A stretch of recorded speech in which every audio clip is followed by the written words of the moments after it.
Tired of seeing hospitals drowning in paperwork and inefficient processes? This video will show you how to build a digital lifeline hospital management system. First, define your core modules. Patient management should handle registration, medical history, and appointments. Appointment scheduling needs to be user-friendly, allowing for easy booking and reminders. Billing and invoicing must be accurate and transparent, and inventory management will keep track of supplies. Next, map out the data flow. How will patient information seamlessly move from registration to appointments and then to billing? A clear data architecture is crucial for smooth operation and data integrity.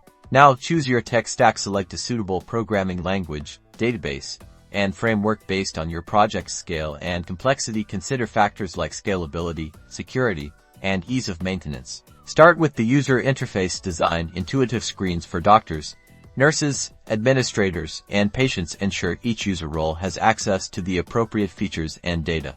Rigorously test your system. Simulate real-world scenarios and gather feedback from potential users. Identify and fix bugs, optimize performance, and ensure data security. Finally, implement robust security measures. Protect patient data with encryption, access controls, and regular backups. Compliance with privacy regulations is paramount. Building a hospital management system can be complex, but with careful planning and execution, you can create a powerful tool to improve healthcare efficiency and patient care.